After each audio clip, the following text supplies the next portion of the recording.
오늘 주신 하나님의 말씀은 신명기 11장 8절로 15절입니다. 읽겠습니다. 그러므로 너희는 내가 오늘 너희에게 명하는 모든 명령을 지키라. 그리하면 너희가 강성할 것이요 너희가 건너가 차지할 땅에 들어가서 그것을 차지할 것이며 또 여호와께서 너희의 조상들에게 맹세하여 그들과 그들의 후손에게 주리라고 하신 땅 곧 젖과 꿀이 흐르는 땅에서 너희의 날이 장구하리라.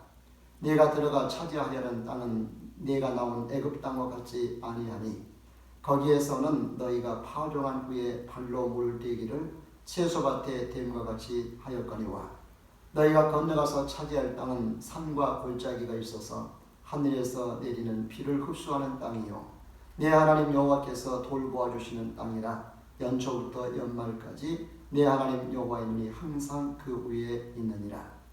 내가 오늘 너희에게 명하는 내 명령을 너희가 만일 청종하고 너희 하나님 여호와를 사랑하여 마음을 다하고 뜻을 다하여 섬기면 여호와께서 너희의 땅에 이른 비 늦은 비를 적당한 때에 내리시리니 너희가 곡식과 포도주와 기름을 얻을 것이요 또 가축을 위하여 들에 풀이 나게 하시리니 네가 먹고 배부를 것이라. 아멘. 요즘 아침 저녁으로 좀 쌀쌀하긴 하지만 그래도 참 좋은 때입니다. 여기저기서 꽃도 만발히 있고요. 농어촌에는 새로운 씨앗을 심는 때입니다. 새로운 생명이 왕성할 때입니다. 연휴해 같으면 마음껏 누려야 할 때인데 작년부터 시작된 코로나가 새롭게 기지개를 펴야 될 봄에도 움츠리게 만들었습니다. 현행 사회적 거리 두기 단계가 또 3주간 연기되었습니다. 백성들이 피로감이 갈수록 쌓여갑니다. 우리 그리스도인들은 피곤하다, 짜증난다만 할 수가 없습니다. 방역을 잘 하면서 지혜롭게 성도의 삶을 행복하게 살아가야만 합니다. 성도들은 어떤 상황에서도 행복하게 사는 법을 배우고 실천해 가야 될 줄로 믿습니다. 그 시간이 바로 하나님께 예배하는 시간이고 예배를 통해서 하나님을 호흡하고 마시고 누리는 시간인 줄 믿습니다. 또한 이 시간 성령의 능력을 덧입어서 이 한 주간의 삶도 지혜롭게 승리하며 살아갈 수 있기를 주님의 이름으로 축복합니다. 서로 인사하겠습니다. 그럼에도 불구하고 행복하게 살아가십시다. 아멘. 요즘 신명기를 읽고 듣고 묵상하면서 어떤 생각이 드시는가요? 저는 신명기를 보면서 신명기의 저자인 모세의 백성들을 향한 간절한 마음을 볼 수 있습니다. 창세기, 출애굽기, 레위기, 민수기에서보다 훨씬 강렬하게 느낄 수가 있습니다. 그도 그럴 것이 모세는 가나안에 들어가고 싶어도 들어갈 수가 없습니다.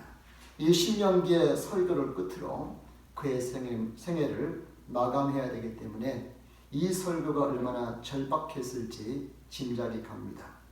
오늘 제가 제 생의 마지막 설교라면 이 설교가 얼마나 소중하고 절박하겠습니까? 얼마나 간절하겠습니까? 모든 것을 다 담아서 설교하지 않겠어요? 모세 신명기 설교에서 자기 백성을 향한 모세의 간절한 마음과 그의 감정을 읽을 수가 있습니다. 모세의 간절한 마음에는 하나님의 마음도 같이 녹아 있습니다. 이미 하나님께서 출애굽기, 레위기, 민수기를 통해서 하나님의 마음을 백성들에게 전한 바가 있습니다. 모세가 이를 반복하고 있기 때문에 신명기에는 하나님의 간절한 마음과 모세의 간절한 마음이 함께 녹아져 있습니다. 신명기 전체를 통해서 우리가 꼭 알아야 될 중요한 것이 있습니다. 오늘 읽은 본문 11장으로 맥을 같이 합니다. 먼저 하나님은 이스라엘 백성들로 하여금 애굽으로 절대 돌아가지 말라고 하십니다. 애굽으로 돌아가지 말라는 것은 애굽과 단절하라는 말이죠. 광야 40년 동안 이스라엘 백성들이 모세를 가장 마음 아프게 하고 화나게 했던 말이 무슨 말이었을까요? 그들은 애굽에서 나온 직후부터 문제가 생길 때마다 앞이 가로막힐 때마다 그리고 먹을 것이 없을 때마다 모세와 아론과 하나님께 대한 원망을 늘어놓습니다. 그때마다 단골 메뉴처럼 하는 말이 있었지요. 그 말이 무슨 말이죠? 애굽이 그립다, 애굽으로 돌아가고 싶다는 말이었습니다. 홍해 앞에서는 애굽의 매장지가 없어서 우리를 여기까지 이끌고 나와서 우리를 죽이려고 하느냐. 차라리 애굽으로 돌아가서 애굽에 항복하고 바로에게 항복하고 종살이하는 것이 낫겠다라고 합니다. 이것은 시작에 불과했지요. 가져온 식량이 떨어지자 우리가 애굽 땅에서 고기 가마 곁에 앉아 있을 때 떡을 배불리 먹던 때 여호와의 손에 죽었더라면 좋았을 것을 이 광야로 우리를 이끌어내어 여기서 굶어 죽게 하느냐라고 원망합니다. 신광야 느비딤에서 물이 없어 목이 마르자 당신이 어찌 우리를 애굽에서 인도해내서 우리와 우리 자녀와 우리 가축이 목말라 죽게 하느냐라고 또 원망합니다. 고기와 채소와 생선, 과일을 먹고 싶을 때 우리가 애굽에 있을 때에는 값없이 생선, 오이, 참외, 부추, 파, 마늘들을 먹는 것이 생각나거늘 이제는 우리의 기력이 다하여 이 만나 외에는 보이는 것이 아무것도 없다고 원망합니다. 12명의 정탐꾼이 정탐을 마치고 돌아와서 여리고 성 안에 모든 것을 보고하자 이때 이들은 질의 겁을 먹고 모세와 아론을 향하여 원망합니다. 우리가 애굽 땅에서 죽었거나 이 광야에서 죽었으면 좋았을 것을 어찌하여 여호와가 우리를 그 땅으로 인도하여 칼에 쓰러지게 하는가? 우리 처자가 사로잡히리니 애굽으로 돌아가는 것이 낫지 아니하냐? 그러자 이때 군중들이 합세하지요. 한 지도자를 세워서 애굽으로 돌아가자고 합니다. 난리를 칩니다. 가나안에 가서 생죽음을 하느니 애굽에 돌아가서 종살이하는 것이 낫겠다는 말입니다. 이 애굽 타령은 광야 생활 40년이 끝나갈 무렵까지도 계속 이어집니다. 광야 생활 막바지 요단강 동편 모압 변경으로 가는 길에 에돔 사람들이 길을 열어주지 않자 먼 길을 돌아가야 되는 그런 일이 생겼습니다. 그러자 백성들이 모세를 향해서 원망하지요. 어찌하여 우리를 애굽에서 인도해내서 이 광야에서 죽게 하는가?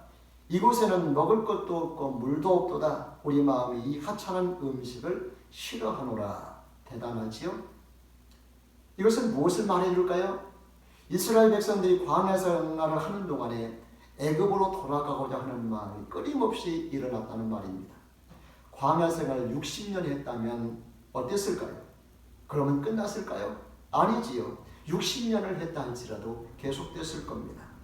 그러면 이스라엘 백성들의 광야 애굽 타령은 언제 끝났을까요? 가나안에 들어가서 젖과 꿀을 먹는 순간에 끝났습니다. 왜요? 가나안에 들어가면 애굽에서 먹던 것보다 더 좋은 것들을 먹을 수 있었으니까요. 먹을 수 있었기 때문입니다. 우리도 삶이 좋아지면 옛날로 돌아가고 싶다는 그런 생각이 들질 않습니다. 그러나 지금의 삶이 옛날의 삶보다 더 훨씬 힘들다면 옛날이 그리워지게 마련입니다. 여자분들 시집살이가 좋으면 친정이 그립지 않지만 시집살이가 힘들면 당연히 친정이 그립고 친정 어머니의 품이 그립잖아요. 오늘 우리에게 시사하는 바가 매우 큽니다. 오늘 우리가 신앙생활하고 교회생활하는데 신앙생활이 힘들다면 어디가 그리울까요? 당연히 세상이 그립겠지요. 세상살이 할 때는 이렇게 힘들지 않았는데 예수 믿고 교회 나오니 왜 이렇게 힘들지? 예수 안 믿는 사람들은 자유롭게 마음껏 인생을 즐기고 잘만 사는데 나는 왜 이렇게 힘들지? 그래서 세상으로 돌아가고 싶은 욕망이 불끈불끈 일어납니다. 성도들 중에 목사를 가장 힘들게 하고 힘 빠지게 하는 일이 뭔지 아십니까? 예수 믿기 전에는 편하게 남부러울 없이 살았는데 교회 나오면서도 힘들어졌습니다. 다시 세상으로 돌아가고 싶습니다. 교회 그만 다니고 싶습니다. 그러더니 어느 날 교회 발걸음을 뚝 끊어버립니다. 그동안 그렇게 가르쳐 놓아도 옛날이 좋고 세상이 좋고 전에 믿던 종교가 좋다고 합니다. 이런 말들은 다 이스라엘 백성들이 광야 생활할 때 애굽을 그리워하는 모습이지. 모세와 하나님을 마음 아프게 했고 화나게 했던 모습들입니다. 그렇다면 이스라엘 백성들이 애굽을 그리워하고 돌아가고 싶다는 말이 왜 모세나 하나님께 마음 아픈 일이었을까요? 하나님께서 수고해서 그들을 애굽에서 건져주셨습니다. 머슴살이 종살이 그만하라고 해방시켜 주었고 자유를 주셨습니다. 그래서 다시 종으로 돌아가겠다고, 그런데 다시 종으로 돌아가겠다고 합니다. 종으로 살 때가 좋다고 합니다. 그러니 얼마나 속이 터지겠어요. 하나님께서 이스라엘 백성들을 향해서 내 자녀답게, 내 백성답게 왕같은 제사장으로 거룩한 나라로 살기를 바라시는데 먹는 것 때문에 종으로 살겠다고 하니 하나님께서 얼마나 속이 터지고 마음이 아프시겠어요. 하나님께서 복 주시겠다고 하시는데, 풍성함을 주시겠다고 하시는데 잠깐 못 참아서 다시 종으로 돌아가겠다고 하니 얼마나 답답한 일이에요. 우리 예수님께서 십자가에서 자신을 깨뜨려서 나를 구원해 놓으셨는데, 자신을 희생해서 죄와 사망으로부터, 저주로부터, 어둠의 권세로부터 종노릇하는 데서 건져주셨는데 신앙생활, 교회생활이 힘들다고 애굽으로 돌아가겠다고 합니다. 애굽이 더 좋다고 합니다. 세상이 좋다고 합니다. 종노릇하면서 사는 것이 좋다고 합니다. 그러니 예수님께서 얼마나 마음이 아프시고 답답하시겠어요. 우리가 교회에 나오지만 아직도 이스라엘 백성들처럼 애굽의 미련이 있지는 않은지, 세상이 더 좋아 보이고 육신의 정욕과 쾌락을 쫓아 사는 것이 더 편하고 좋은 것은 아닌지 점검해 볼 필요가 있습니다. 다음으로 광야 생활이 힘들지만 애굽으로 돌아가거나 애굽을 그리워해서는 안 된다는 말씀을 드렸죠. 광야 생활은 참고 견뎌내야 합니다. 하나님의 말씀에 순종하는 훈련을 해야 합니다. 그리고 가나안에 대한 소망을 늘 가져야 됩니다. 그것이 광야 생활의 목적이기 때문입니다. 오늘 우리의 교회 생활의 목적도 마찬가지입니다. 이스라엘 백성들이 광야 생활하게 된 동기는 이렇습니다. 이스라엘 백성들이 가데스 바네아에 이르렀을 때 하나님께서 가나안의 7 족속 중 하나인 아모리 족속을 점령하라고 명령을 하십니다. 그러나 이스라엘 백성들은 거부하지요. 정탐꾼까지 보내서 정탐을 했지만 결국 점령할 수 없다고 합니다. 앞에서도 잠깐 보았지만 모세와 아론을 대적하면서 끌어내리려고까지 하고 애굽으로 돌아가겠다고까지 합니다. 그때의 불순종이 결국은 광야 생활을 40년을 하게 된 원인이 되었습니다. 신명기 8장 2절과 3절은 이스라엘 백성들의 광야 생활의 목적을 잘 말해주고 있습니다. 같이 읽겠습니다. 내 하나님 여호와께서 이 40년 동안에 네게 광야길을 걷게 하신 것을 기억하라. 이는 너를 낮추시며 너를 시험하사 네 마음이 어떠한지 그 명령을 지키는지 지키지 않는지 알려 하심이라. 너를 낮추시며 너를 줄이게 하시며 또 너도 알지 못하며 네 조상들도 알지 못하던 만나를 네게 먹이신 것은 사람이 떡으로만 사는 것이 아니요 여호와 입에서 나오는 모든 말씀으로 사는 줄을 네가 알게 하려 하심이니라. 아멘. 40년 동안 광야 생활하는 목적이 무엇이라고요? 첫째는 너를 낮추시며입니다. 고난을 통해서 겸손을 배우게 하신 것입니다. 신명기 9장 13절에 보면 이스라엘은 목이 곧은 백성이라고 했습니다. 그들은 고난을 통해서 마음의 할례를 받아서 다시는 목을 곧게 하지 않도록 할 필요가 있었습니다. 낮추고 겸손하게 하는 것은 배고픔과 목마름보다 좋은 일은 없잖아요. 그래서 백성들로 하여금 목마름과 배고픔을 경험하게 하신 것입니다. 이것을 통해서 오직 하나님만 의지하도록, 하나님만 바라보고 하나님 말씀만을 순종하도록 하신 겁니다. 광야에서 훈련의 주 목적은 애굽의 모든 것을 빼내는 것이었습니다. 애굽의 쓴뿌리를 빼내는 것이었습니다. 그들이 우상을 숭배하던 신앙을 빼내고 오직 하나님만 섬기는 훈련을 합니다. 그동안 바로왕의 명령에 따라서 살았습니다. 이제는 누구의 명령을 따라 살아야 되지요? 하나님의 명령을 따라 살고 하나님께서 세운 종인 모세의 명령을 따라서 살아야만 했습니다. 그동안 무엇을 먹고 살았지요? 애굽에서 나는 음식, 떡, 고기, 채소, 과일을 먹었습니다. 이제는 하나님께서 주시는 만나만을 먹고 살아야 했습니다. 애굽에서는 나일강의 물을 먹었습니다. 이제는 반석에서 나는 생수를 먹고 살아야 했습니다. 애굽에서 가졌던 종교, 정치, 문화, 법, 음식, 생활 양식, 교육 등 모든 것을 다 버리고 새 옷으로 갈아입는 것입니다. 하나님의 것으로 갈아입는 것입니다. 이것이 광야 생활의 목적입니다. 옛것, 익숙한 것, 편한 것, 안락한 것, 자기 수고와 노력으로 사는 것을 버리고 새 것으로 갈아입는 것은 좋은 것 같지만 옛것에 익숙한 사람들은 쉽지 않습니다. 왜냐하면 모든 것을 새로 배워야 하기 때문입니다. 제가 쓰던 폰이 오래되어서 지난 겨울에 딸이 쓰던 중고 아이폰으로 바꿨는데 새로 배우느라고 한참 동안 스트레스 참 많이 받았습니다. 지금 4개월이나 되었는데 지금도 익숙하지 않습니다. 이스라엘의 구세대들이 40년 동안 훈련을 했지만 변화가 어려웠던 것은 이미 애굽에서 굳어진 사고와 생활 습관, 언어 습관, 경제 습관, 신앙의 습관을 바꾸기가 어렵기 때문입니다. 그래서 훈련이 되었다 싶어도 옛날 습관이 나올 그런 환경이 만들어지면 옛날 습관이 그대로 나오기 마련입니다. 그래서 그들이 자꾸 애굽이 그립다, 애굽으로 돌아가자고 한 것입니다. 제가 목사로 20년 넘게 지금 훈련을 하고 있습니다. 새벽에 일어나는 것이 지금도 어렵습니다. 또한 누군가 내 속을 건드리고 속을 긁으면 옛날에 했던 욕도 나오고 분노가 나오고 악감정이 나오고 저주의 말도 나옵니다. 숨겨져 있던 것, 눌려있던 것이 쑥 기어 올라옵니다. 순식간에 올라옵니다. 건드려보면 알지. 어려운 일을 당해보면 압니다. 배고파보면 압니다. 목이 말라보면 압니다. 앞이 꽉 막혀보면 압니다.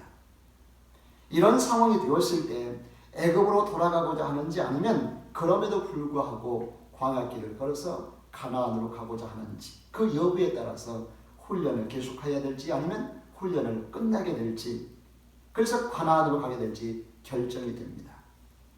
우리가 예수 믿으면 광야 생활의 훈련을 거칩니다. 무슨 훈련이지요? 이스라엘 백성들이 했던 훈련입니다. 애굽의 쓴뿌리를 빼내는 훈련입니다. 세상에서 습득한 것을 없애고 바꾸는 훈련입니다. 종교를 바꾸고 법을 바꾸고 생활 습관을 바꾸고 문화와 가치관과 목적관과 인생관을 다 바꾸는 것입니다. 예수 믿기 전에 삶은 오직 자신이 살았고 자신을 위해서 살았습니다. 자기가 자기 인생을 주도하며 살았습니다. 그러나 그렇게 열심히 살았는데 결국은 그의 삶은 종노릇하는 삶입니다. 죄의 종이고 사망의 종이고 세상과 육신의 종입니다. 하나님을 대적하는 삶입니다. 세상은 철저하게 하나님을 대적하고 부인합니다. 인간 중심의 사회입니다. 인본주의 사회입니다. 인간의 죄인이기 때문에 하나님을 배제할 수밖에 없는, 하나님을 거부할 수밖에 없는 그런 사회 구조입니다. 그러나 신앙생활, 교회생활은 주인을 바꾸는 데서부터 시작이 되지요.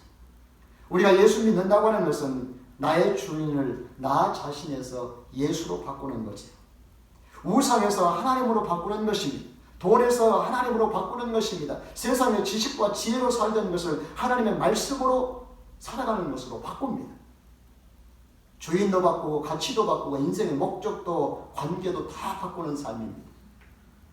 옛사람을 버리고 새 사람으로 입는 것입니다. 옛 옷을 버리고 새 옷으로 갈아입는 것입니다. 옛 생활을 버리고 새로운 생활을 하는 것입니다. 머리부터 발끝까지 모든 것을 바꾸는 것이 바로 신앙생활이에요. 그게 예수 믿는 것입니다. 우리의 생각, 사고, 사상, 이성, 감정, 의지, 전 인격을 바꾸는 것입니다. 주인은 누구로 바꿔요? 예수로 바꿉니다. 누구의 것으로 바꿔요? 예수님의 것으로 바꾸는 겁니다. 불순종하던 이스라엘 백성들이 다 바꾸는데 몇 년 걸렸을까요? 몇 년 걸렸을까요? 40년이 걸렸습니다. 엄청난 대가를 치르고 그들이 바뀌었습니다. 애굽에서 나올 때 60만 3,550명 중에서 2명만 남고 다 죽어가면서 바뀌었습니다. 오늘 우리가 바뀌어도 이처럼 많은 대가가 필요하다는 것이죠. 대가 없이 바뀌어지지 않습니다. 아픔 없이 바뀌어지지 않습니다. 죽어지지 않고 버려지지 않고 내려놓지 않고 끊어지는 그런 아픔이 없이 바꿔지지 않습니다. 다 잃어버린 것 같은 상실감이 없이 바뀌지 않습니다. 그만큼 바꾸는 것이 어렵습니다. 내 힘으로 안 되는 거지. 아직도 내가 남아있고 내 자아가 남아있고 자존심이 남아있고 내 능력과 실력으로 내 재주로 살고자 하는 그런 노력이 존재하는 한 아직 우리는 훈련이 더 필요한 겁니다. 바라기는 우리의 훈련의 시간을 앞당길 수 있기를 주의 이름으로 축복합니다. 이스라엘 백성들이 40년 훈련했으니까 나도 40년 훈련해야지, 그럴 필요는 없습니다. 이 중에는 신앙생활한 지 40년이 넘으신 분들도 있을 겁니다. 그래도 아직까지도 광야를 헤매고 계신 분들이 있다면 빨리 끝내고 가나안으로 가십시다. 세 번째, 오늘 본문의 핵심인 애굽의 농사법과 가나안의 농사법에 대해서 보면서 마지막 은혜를 나누려고 합니다. 이스라엘 백성들이 들어가게 될 가나안은 젖과 꿀이 흐르는 곳입니다. 가나안은 애굽 땅과 같지 않습니다. 10절에서 보는 것처럼 애굽에서는 파종한 후에 채소밭에 발로 물을 대서 농사를 지었습니다. 밭에 물을 갖다 길어다 주든지 아니면 관계 수로를 해서 물을 대어주는 방식으로 농사를 지었습니다. 밭을 갈고 씨를 뿌리고 물을 주고 가꾸는 모든 일을 이런 다 사람의 몫이었습니다. 그러나 가나안에서는 하늘에서 내리는 비로 농사를 짓습니다. 요즘 같으면 천수답입니다. 그럼 여러분이 물을 겁니다. 목사님, 천수답은 비가 오지 않으면 농사 짓기 힘들잖아요. 근데 어찌 이게 애굽의 농사법보다 낫다는 말입니까? 요즘은 땅이 없어도 농사는 스마트팜 시대잖아요. 공장에서 AI를 통해서 농산물을 생산해내는 시대입니다. 서울의 지하철역 안에서도 스마트 농장이 있을 정도입니다. 지금은 기계가 농사하고 컴퓨터가 농사하고 로봇가 농사하는 시대입니다. 그런데 무슨 천수답 이야기입니까? 내가 볼 때는 애굽의 농사법이 더 현대적인 농법이고 과학적인 농법 같은데요. 예, 그렇게 생각할 수 있습니다. 그러나 가나안의 천수답에는 그 영적인 비밀이 있습니다. 오늘 본문 10절로 12절 말씀을 같이 읽겠습니다. 너희가 건너가서 차지할 땅은 산과 골짜기가 있어서 하늘에서 내리는 비를 흡수하는 땅이요 내 하나님 여호와께서 돌보아 주시는 땅이라. 연초부터 연말까지 내 하나님 여호와의 눈이 항상 그 위에 있느니라. 아멘. 가나안은 산과 골짜기가 많습니다. 하늘에서 내리는 비를 흡수하는 땅입니다. 이 말은 물을 가도 쓸 수 없는 천수답이라는 말입니다. 가나안에서의 농사는 하늘에서 내리는 비로 짓습니다. 그런데 중요한 것은 그 땅은 하나님께서 돌보시는 땅입니다. 연초부터 연말까지 하나님의 눈이 항상 그 위에 있는 곳입니다. 이게 중요하지. 가나안의 농사법을 다시 한번 볼까요? 이스라엘 백성들이 곡식에 씨를 뿌려야 될 때가 되면 밭을 갈고 씨를 뿌려 놓습니다. 그러면 하나님께서 때를 따라 이른 비와 늦은 비를 내려서 싹이 나게 하고 자라게 하고 열매 맺게 한다는 것이지요. 그래서 가나안 농법의 절대 지분은 하나님께 있습니다. 비를 내리는 것도 자라게 하고 열매 맺게 하는 것도 하나님께서 하시는 일입니다. 가나안의 농사법의 중요한 비결은 바로 13절과 14절에 있습니다. 이스라엘의 백성들은 농사 지을 때 아무것도 안 했을까요? 아니지요. 씨를 뿌리고 풀도 메고 가꾸고 거두는 일도 합니다. 그런데 그보다 중요한 일을 합니다. 그보다 더 중요한 일을 합니다. 13절을 먼저 보겠습니다. 같이 읽습니다. 내가 오늘 너희에게 명하는 이 명령을 너희가 만일 청종하고 너희의 하나님 여호와를 사랑하여 마음을 다하고 뜻을 다하여 섬기면 아멘. 그러면 하나님께서 어떻게 하신다고요? 14절입니다. 같이 읽습니다. 여호와께서 너희의 땅에 이른 비 늦은 비를 적당한 때에 내리시리니 너희가 곡식과 포도주와 기름을 얻을 것이요 또 가축을 위하여 들에 풀이 나게 하시리니 네가 먹고 배부를 것이라. 아멘. 이게 가나안 농사의 비결입니다. 가나안에서는 농사를 잘 지으려면 하나님의 명령에 귀 기울여 순종하고 하나님을 사랑하여 마음과 뜻을 다하여 하나님을 섬기면 하나님께서 이른 비와 늦은 비를 적당한 때에 내리시고 곡식, 포도, 기름을 넉넉하게 얻게 하십니다. 아멘. 가축들을 풀을 들여 나게 하십니다. 아멘. 먹고 배부를 만큼 허락하십니다. 아멘. 이게 가나안 농사법의 핵심입니다. 가나안에서의 농사법은 애굽에서와 달리 자기 수고와 자기 노력으로 짓는 농사법이 아닙니다. 누가 물을 주고 기르고 열매 맺게 하신다고요? 누가 수고하신다고요? 하나님께서 하십니다. 그러므로 가나안의 농사법은 하나님의 수고로 물을 내고 기르고 열매 맺게 하는 농사법입니다. 애굽의 농사법과 가나안의 농사법의 차이를 이해하시겠습니까? 애굽에서는 자기 노력으로 인간의 기술로 농사짓습니다. 요즘으로 하면 과학 농법이고 스마트팜 농법입니다. 반대로 가나안의 농법은 하나님의 수고와 하나님의 기술로 짓는 농사입니다. 그런데 이스라엘이 먹고 배부를 것이라고 했습니다. 하나님의 농사법으로 농사를 지어도 배부르게 살 수 있다고 하는 겁니다. 아멘. 예수님께서도 마태복음 6장 25절로 33절 말씀에서 가나안 농사법에 대해서 증명해 주신 말씀이 있습니다. 너희는 무엇을 먹을까, 무엇을 마실까, 무엇을 입을까 염려하지 말라고 하시면서 까마귀도 먹이시고 백합화도 옷을 입힌다는 비유를 들어주시면서 하물며 너희일까 보냐라고 말씀하십니다. 그러면서 33절에 너희는 먼저 그의 나라와 그의 의를 구하라. 그리하면 이 모든 것을 너희에게 더하시리라고 하십니다. 아멘. 이스라엘 백성들이 광야에서 하나님을 섬기고 하나님의 명령에 순종하고 하나님을 의지하는 훈련을 하는 목적이 무엇이었겠어요?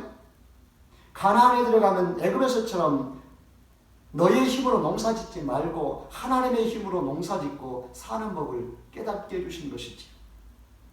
이미 지난 40년 동안 만나를 통해서 교육을 하셨습니다. 신명기 8장 3절 같이 읽습니다. 너를 낮추시고 너를 줄이게 하시며 또 너도 알지 못하며 네 조상들도 알지 못하던 만나를 네게 먹이신 것은 사람이 떡으로만 사는 것이 아니요 하나님의 입으로 나오는 모든 말씀으로 사는 줄을 네가 알게 하려 하심이니라. 아멘.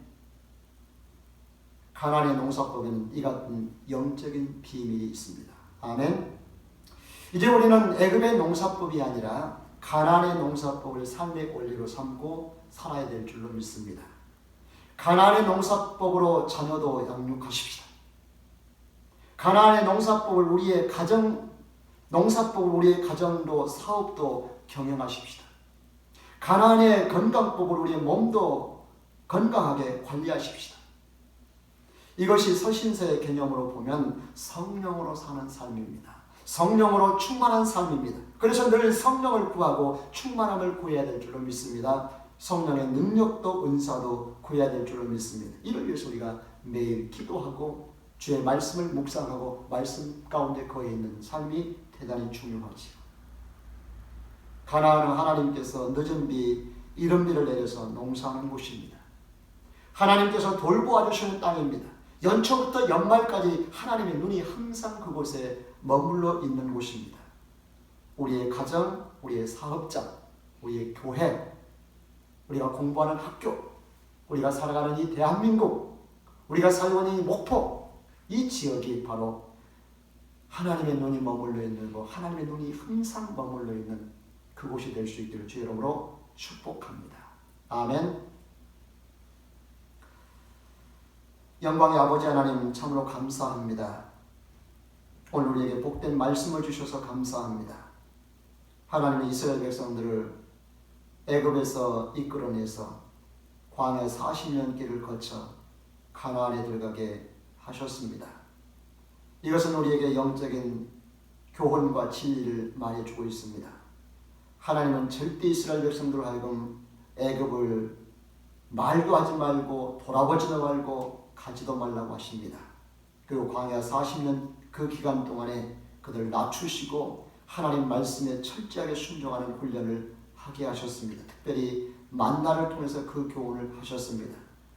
가나안에 들어가거든 이제는 애굽에서 농사짓던 그런 방법이 아니라 씨를 뿌려놓고 하나님을 경외하고 하나님 말씀을 따라 살아갈 때 하나님께서 그들에게 곡식도 포도도 기름도 얻게 하시고 가축도 잘 기를 수 있게 해서 그들이 배불리 먹고 살게 하신다고 하셨습니다. 오 하나님, 우리 목포 그린교회 속한 모든 성도들 그리고 이 영상을 통해서 하나님의 말씀을 듣는 모든 이들에게 가나안의 농사법을 통해서 우리의 가정도 교회도 삶의 터전도 우리의 학업도 잘 경영할 수 있도록 축복해 주시옵소서. 하나님의 농사법을 따라서 농사했음에도 불구하고 하나님께서 배불리 먹이시는 배부르게 하시는 성공하게 하시고 형통하게 하시는 이 놀라운 비법들을 알게 해 주시옵소서. 예수님의 이름으로 기도하옵나이다. 아멘.